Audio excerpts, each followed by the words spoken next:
It truly is a pleasure to be here with you, and I want to thank Gail and Linda and Nancy and Hank and all of the others who so graciously welcomed my husband and I here this morning.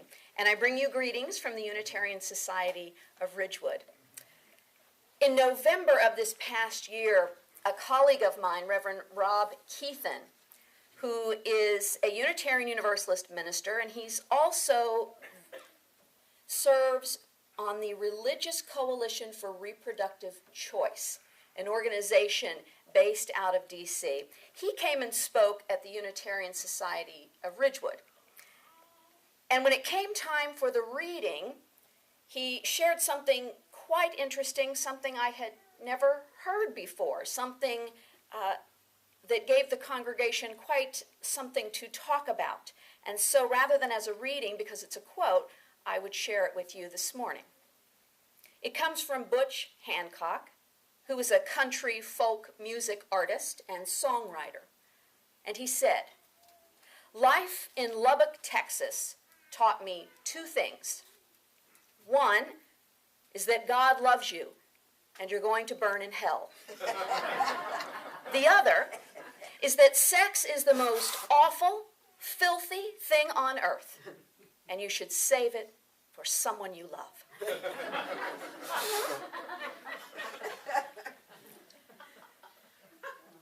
Like Reverend Keithan, I love that quote. I love that quote because it sums up our country's maladjusted relationship with religion and sexuality. It illustrates that they are indeed related. But unfortunately, Texas is not the only place that you might learn or hear such sentiment. Just yesterday, as on many Saturday mornings, I stood outside the doors of a clinic in northern New Jersey, a clinic where abortions are performed, and the majority of the patients there are women of color and come from low-income households. Yesterday, I was called evil from the pits of hell, and the 10 of us wearing the yellow vests that identify us as clinic volunteer escorts are called death scorts by the anti-choice protesters, all men. We are compared to Hitler, told we have blood on our hands, told that we help kill babies, that we only care about money. Clinic volunteer escorts. We hate God, and we will burn in hell if we don't repent. I can't tell you how tempting it is to respond. But as volunteer escorts, we all agree that we will not engage. We will not engage with the hatred, with the intimidation. We can handle it. But it's the patients and their companions that really bear the brunt. Some patients are so young that it breaks our hearts. Some patients have miscarried. Some come with their own mothers by their side. They all have stories. They are approached from over a block away as they make their way down the sidewalk. They are followed down the sidewalk to their cars after they leave. They have cameras put in their faces. And just a few weeks ago, as one young woman came with her friend as her companion, and her friend had a young child with her, and as they were approaching, one of my fellow escorts began to explain to them that there would be some awful things said as they approached the doors, and encouraged the woman to take the young child away. Children are not allowed in the clinic. And sure enough, one of our good friends, the anti-choice protester, made his way over, and just as my friend was saying to the child, "You don't need to be afraid. Don't be afraid of me. It's okay." And the protester said to this young child, "You need to be afraid of this woman. This woman helps kill babies." These women have a right to legal and safe abortion. They have a right to contraception. They have a right to reproductive justice. Threats to reproductive justice are happening all over the country, much worse than what I have shared with you. I know you've heard about it. Someone here is going to North Carolina, and I wish you all the best. But it happens even here in New Jersey, and that was shocking for me. That was a shocking realization. From the need for buffer zones that can keep protesters at a distance from patients as they enter clinics, to budgets. You probably remember, most of you, in 2010, when Governor Chris Christie cut $7.5 million from the state budget for family planning clinics. And when he did so, he blamed the budget. But the problem is that since then, he has refused to fund it every single year, even when we had a projected surplus. Salt was poured on the wound in 2011 when our governor vetoed a measure to make this state eligible to receive $15.1 million in federal funds for family planning clinics. Family planning clinics that would provide information, counseling on reproductive choices, on birth control methods, as well as provide critical cancer screenings and health care to low-income women.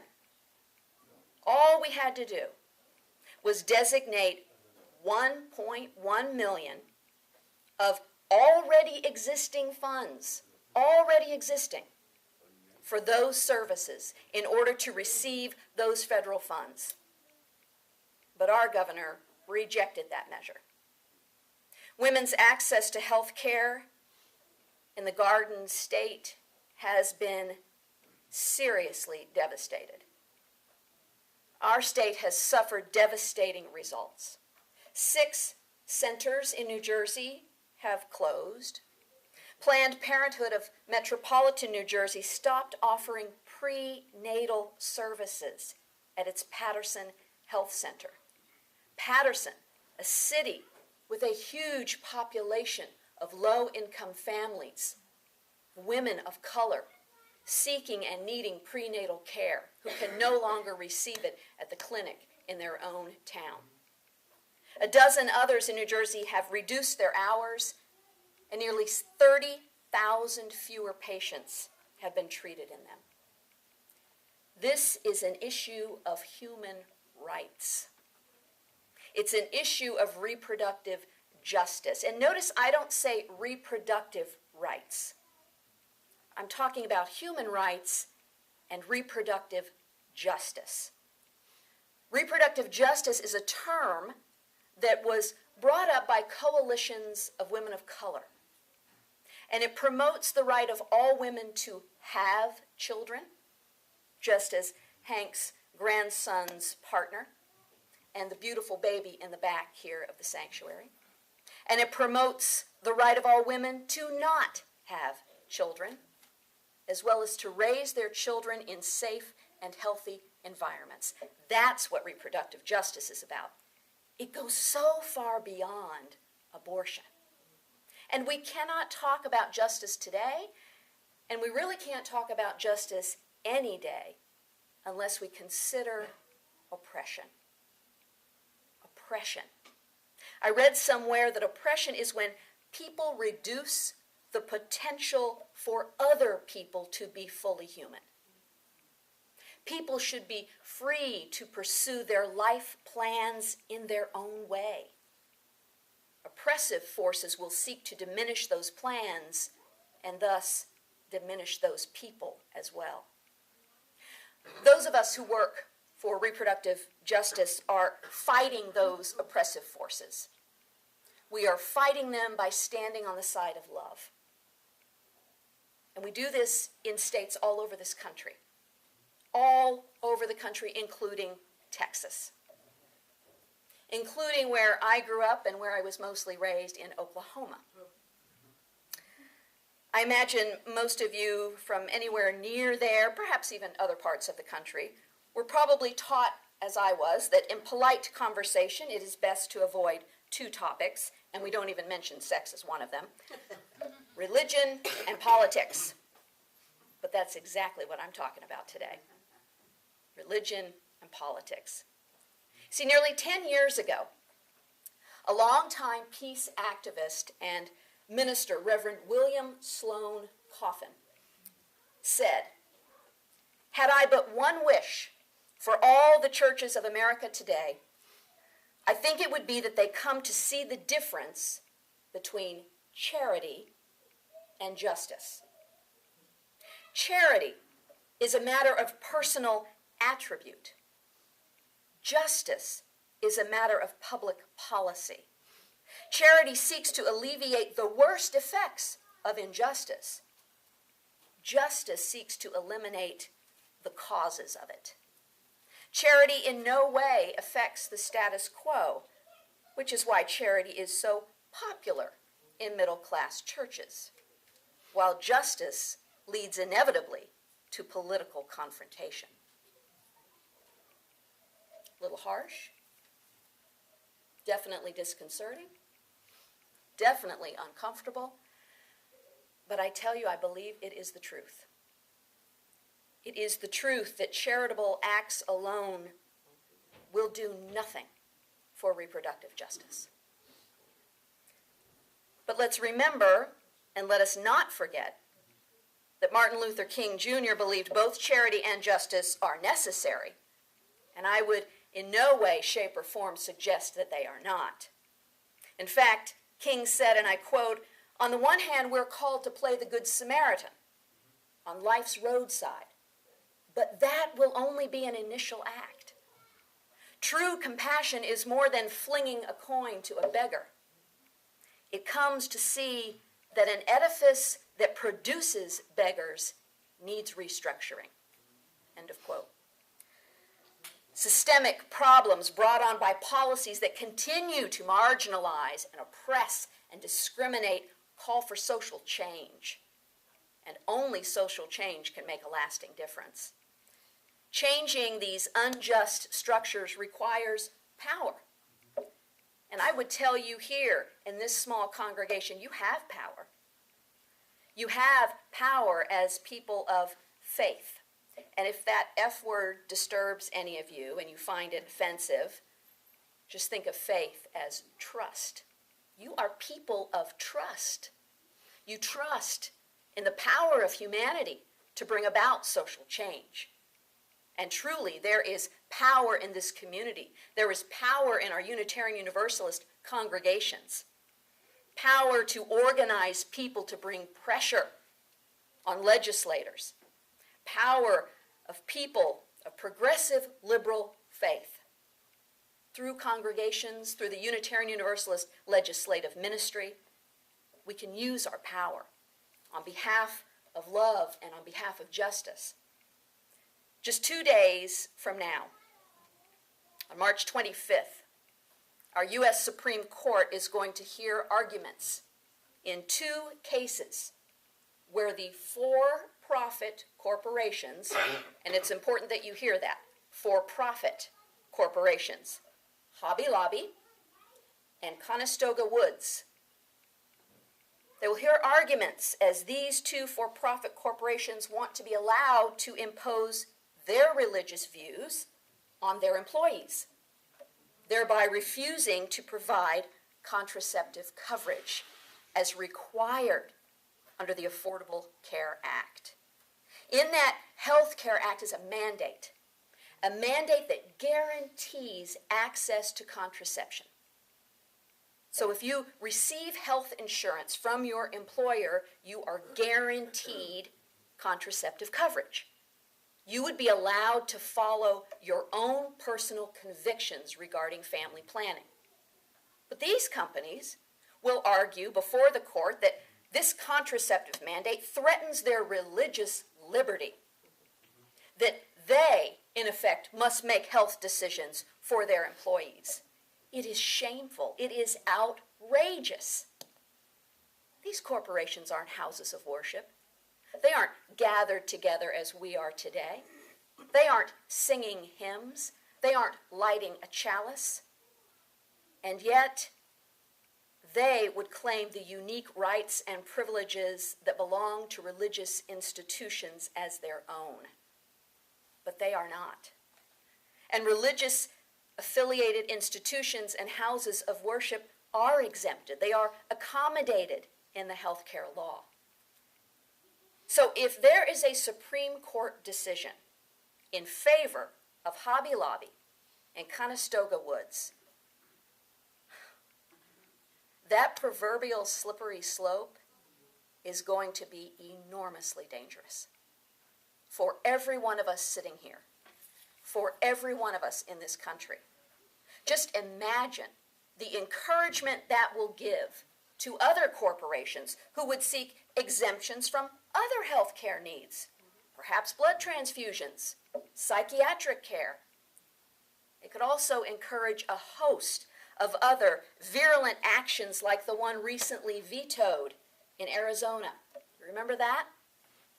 Recently vetoed in Arizona, a case that would have allowed businesses to deny services to same-sex couples, all in the name of religion.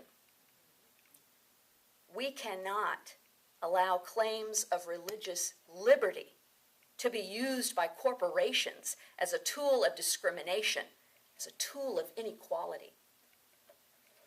Because you see, the reality is, religious people have the right to a public voice.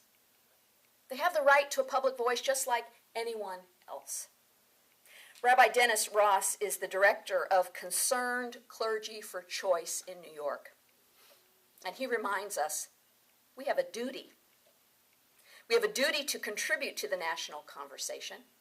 We think, we vote, we pay taxes, we write letters, and we lobby. We are in the marrow. And there's a critical difference between those who want laws that impose their faith on others and those who want laws that protect against religious coercion.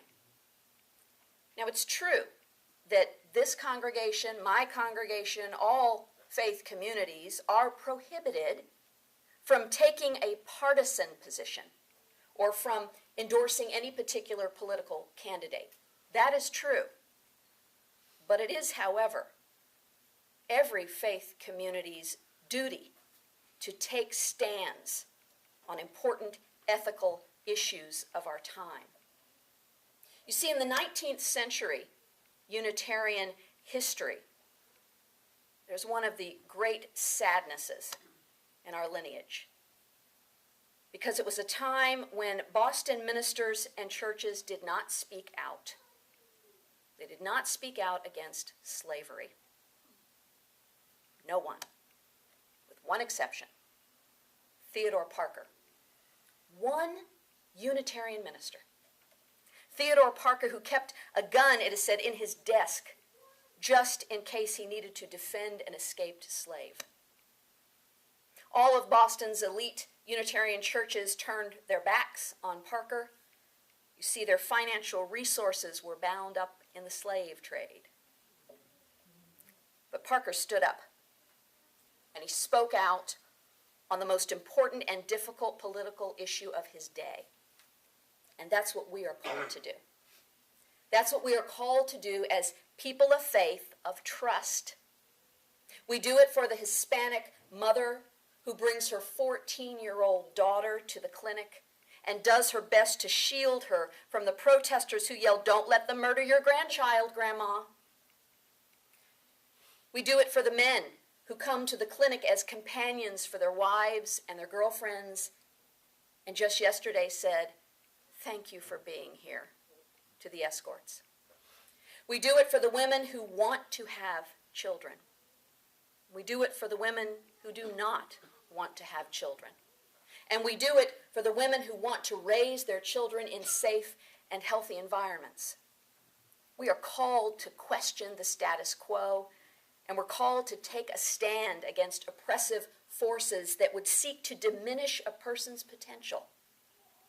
That doesn't mean that we are all going to agree all the time on the particulars of the issues. We're Unitarian Universalists. There's no way that's ever going to happen. But But what it means is that we will stand for the values that our faith is grounded in that first principle about claiming, affirming, promoting the inherent worth and dignity of every person. It means that we stand for those values because we believe that in doing so, we will make the world a better place. There is a need for your voice. There's a need for my voice, a need for new and religious voices. Because things have gotten to the point where the media, where reporters, where many people mistakenly think that all religious people oppose reasonable things like sex education, like marriage equality, like stem cell research, like reproductive choice. Opponents of some of these issues behave as if they represent all of us. They represent people of faith. So our presence is needed to say, wait a second, whoa, over here, I am a person of faith. And I do support. I support reproductive choice. I support marriage equality. I support issues of justice. Reproductive justice is an issue for people of faith because we're bound together by justice. We are bound together as a community, supporting the various efforts, teaching our children by our example, by bending that arc. You're familiar with Theodore Parker's words about the mark of the moral universe. It first came from Theodore Parker and was then used by Martin Luther King Jr. and has since been used by our President Barack Obama. But it was Theodore Parker, the one Unitarian who stood up and spoke out against the most difficult position in his day. And we together are bound to justice because it's us. We are the ones who will come together and bend that arc. We will bend it towards justice. We'll do it with determination. We'll do it with joy. Rabbi Ross said, for a long time I kept quiet. I made excuses. Let somebody else come forward. I lived in a blue state. I don't have anything to do. Nobody important is interested in what I think. I vote from time to time. I make a donation. That's enough. And so I joined the choir that barely mumbles and hums. And he's not talking about the Unitarian Universalists who have to flip through and look at all the words of the hymn before they actually sing it. I joined the choir that barely mumbles and hums. And all the while, those angry religious folks were singing louder and louder, capturing the stage, swaying public opinion, influencing laws in state capitals, in Congress, all as if I didn't even exist. We have to talk about these issues, and we have to talk about them even in polite company. I promise you I will talk about it every chance I get. And I promise you I will continue to stand outside clinics and escort patients and their companions safely inside where they can receive the medical treatment they choose for themselves. All the while, protesters continuing to scream their gospel of fear. We have to eliminate the causes of injustice by calling for social change, by working together to change those unjust structures of power. We can no longer afford to join that choir that barely mumbles and hums. We have got to go out and sing. I invite you to do that with me. I invite you to do that with all of those of progressive and liberal faith.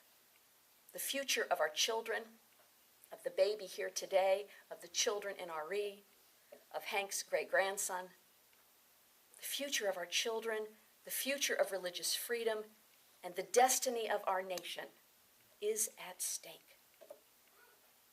May it be so with shalom, salam, amen, blessed be to each and all. Namaste.